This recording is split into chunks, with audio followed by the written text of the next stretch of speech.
Vice President Mike Pence is with us now. Vice President Pence, good to have you with us. How are you? Laura, always good to be with you. Thanks for having me on. Absolutely. So your old friends, McCain and Graham, and you got Ben Sasse and Pat Toomey and Marco Rubio. I mean, these guys are old buddies of yours, and they're Republican, leaders in their own way. And yet, day after day after day during the Trump administration thus far, they will make comments like that. Most recently, of course, about this meeting between the president and Vladimir Putin. What is your reaction to this comment that's being echoed throughout Republican circles that Donald Trump gave away the store, essentially, to Vladimir Putin? Well, I think what the American people saw last week at his speech in Warsaw, Poland, and in G20 was the President of the United States stepping on to the world stage with strength and conviction and clarity. The speech in Warsaw delivered a decisive message to our allies in the world that we stand with you, that we are prepared to stand and defend the West. But he also sent, as you recall, Laura, a decisive and clear message to Russia that their destabilizing activities in Ukraine must come to an end, that their support for regimes like hostile regimes like Iran and Syria must come to an end, and he since made it very clear that the whole issue of sanctions, nothing changes in our sanctions relationship until Russia agrees to real progress in Ukraine and other regions around the world. The president, it was really a two-step. That's why, to ignore the Warsaw speech and focus on why are they doing that? Why are they doing that? Why does Rubio one after the other? I mean, it's hit after hit after hit, and they're essentially saying there's something very strange about this. That this is how it would proceed. That the president cannot unequivocally say Russia meddled in our elections, and we will not stand for this. And it always seems to be a little bit of equivocation, even if Nikki Haley and others say otherwise. Well, you cannot look at the president's trip last week in isolation of particular parts. You understand that. The American people understand that. The president sent a decisive message in Poland. Then he sat down with President Putin for what was expected to be about a half-hour meeting, and he sat down with 2 hours. And by accounts of all those present, he brought up the issue of meddling in American elections first and repeatedly with the Russian president. Putin seems to say that Putin seems to say in the comments by Lavrov afterward, the foreign minister, and I listened to the Russian because I understand the Russian. I listened to the Russian, which is really helpful to know Russian right now. You listen to the Russian, they kind of had this little lilt in their voice where it's, oh, well, he believed us. Of course, that's what they're going to do. They are going to sell it to make them look good. This is what's happening throughout all of our diplomacy with adversaries, and Russia's an adversary. But they're obviously pushing out the narrative that, they played Trump.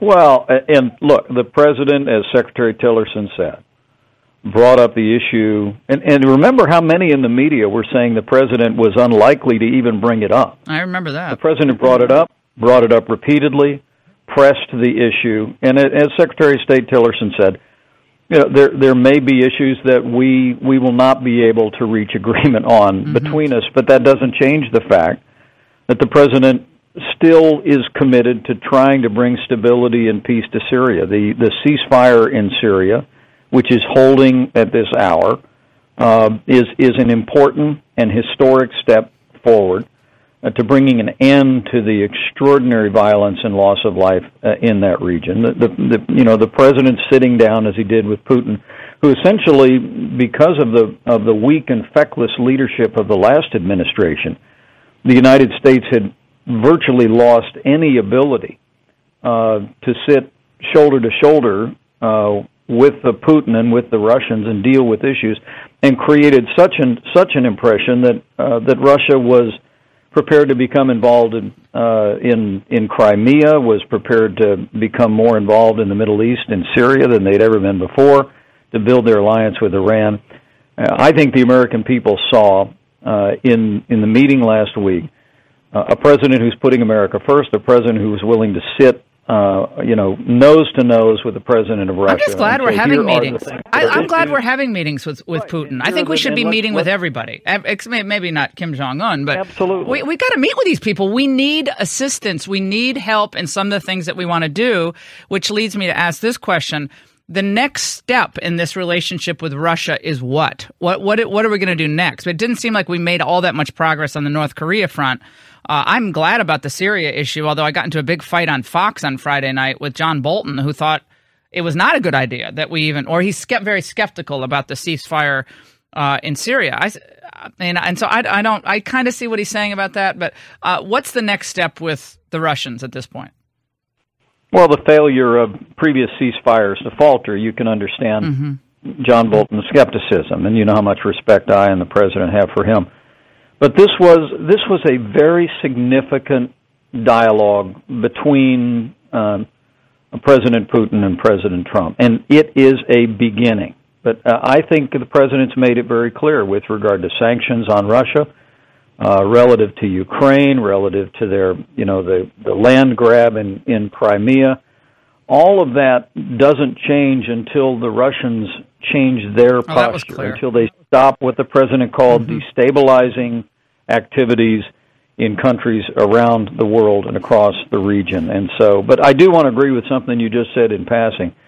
We ought to have, the President of the United States and the United States of America ought to be willing to sit down and explore common interests to advance peace and security and prosperity in the world. In virtually every case, North Korea being an exception. I mean, unless North Korea permanently abandons its nuclear and ballistic missiles ambitions, the United States of America will continue to take the approach that President Trump has outlined, and that is we're going to isolate them more and more economically and diplomatically until they agree to do that. We will not negotiate with them to negotiate, which is the failed policies of multiple administrations in the past. Vice President Pence, can we safely say at this point that this idea of a joint cybersecurity initiative with Russia is off the table? As someone who lived in the former Soviet Union and understands Russian history, and I'm trust but verify person, as my former boss Ronald Reagan said, that seemed a little interesting to me, to say the least. And to have a cybersecurity, what was that? And then it seemed to be off the table. He tweeted about it, and then it's off the table. A day later, I got to get a little clarity on that one. Well, look, the president had. We've begun an economic and strategic dialogue with Japan after my trip overseas on behalf of the administration. And we're talking about cybersecurity with Japan because, as you know, the United States and Japan have an enormous role, overwhelming role in cyber around the world. And we have the ability to really begin to police it. Yeah, but that's not just Japan. What about Russia? I get Japan. That's exactly right. The president raised the issue of cybersecurity again in the context of that meeting. I don't know the exact reference, but the president made it very clear last night that it probably isn't going to work out. No, that's not a good one. Good. Yeah, we can back will work off on out. that. But look, I honestly believe that the American people were heartened to see President Trump step onto that historic square in Warsaw, make such a clear fabulous speech. One of the best speeches I've heard in 20 years. And then to go to the G20 and not waver as the international media all talks about America being isolated because the president put America first by pulling out of the disastrous Paris Climate Accord. He was willing to take the heat. He did so unflinchingly. He returned home stronger for it, and I think it is so refreshing to the American people to see an American president that is stepping onto the world stage. And putting our interests and our people and our economy first. Who wrote that speech? Was that Bannon and Miller? The Polish part of it, the Pope part of it? Seemed to me that's Bannon. For me, I'm hearing Bannon in that. I love that. And then the economic stuff and the America First stuff seemed like Miller. But was it collaborative, or who wrote that? Well, it's always collaborative, although I will tell you, and I remember that famous picture of the president in the car getting ready to drive over for his State of the Union speech. Remember that? Oh, yeah. He had a pen in hand and paper in front of him. The speech was about 15 minutes away. to be around President Donald Trump is to be around someone who is constantly writing and rewriting and rewriting. So, whatever that speech was at the end of it, it was all President Donald Trump's handiwork, his convictions.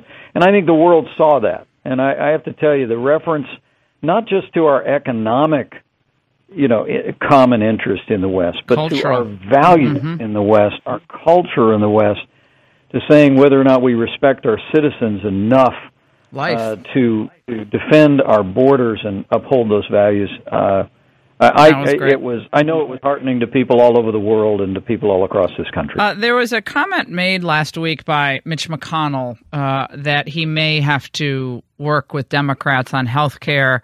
Other Republicans quoted over the weekend as saying it looks very unlikely that they're going to get a even partial repeal, as in the fashion that they hoped they would have done it. And now something much different, where they'll basically could be going to Chuck Schumer saying, "Well, okay, let's cut a deal." What is the White House thinking about how McConnell is handling this so far?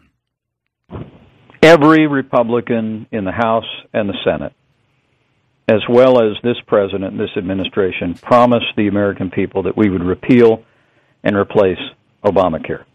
And the Senate now is literally within weeks of being able to deliver on that promise to the American people. The legislation before the Senate, for which there is not yet agreement, but we are close, it represents a decisive step toward, it repeals the mandate that orders every American to buy health insurance. It repeals the taxes that have been so harmful to our economy. It sends Medicaid back to the states so it can again be reformed and improved in ways that will meet the needs of our most vulnerable. I mean, this will be a historic step toward reversing the disastrous and collapsing policy of Obamacare. And I promise you that the President and I have not stopped working day in and day out, and over the course of this next week. It's disheartening, though, Vice President Pence. My listeners, I have to speak for them. They are so angry about this. I can't even tell you. I go across the country. They really don't spend a lot of time worrying about Russia. I can tell you that. They don't. And I'm not saying it's not important. I think it is important. But they are very concerned that the Republicans seem to be fighting the administration on key points and are not with this administration on health care repeal and replace. And they want this done. And I think if this doesn't get done, this is going to be very difficult because, as Steve Mnuchin said over the weekend, we got to get tax reform done. This tax cut has got to be done before September. But you got to add the money. You got to add the figures up. The figures don't add up if you're talking about deficits and helping the middle class. Tax reform is next. I hear the same thing as I travel around the country. I hear people talking about the need to keep our promises. But the biggest reason to keep our promise about repealing and replacing Obamacare is because Obamacare is hurting families and businesses and jobs all across this country. I have lost count of the number of people who've come up to me around the country and talked to me about how their premiums have gone up $1,000, $2,000. Their deductibles have gone up to make the insurance they're required to pay for virtually meaningless.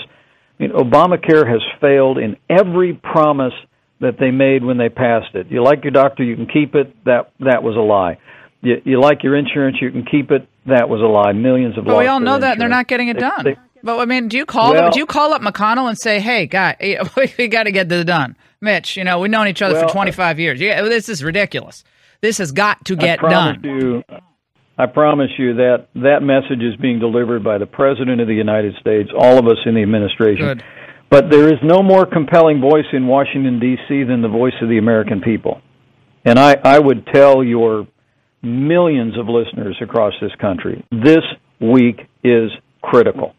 And if you want to see Congress repeal and replace Obamacare, now is the time to let your voice be heard. Because we're certainly hearing from the advocates of single-payer health care. Oh, you bet.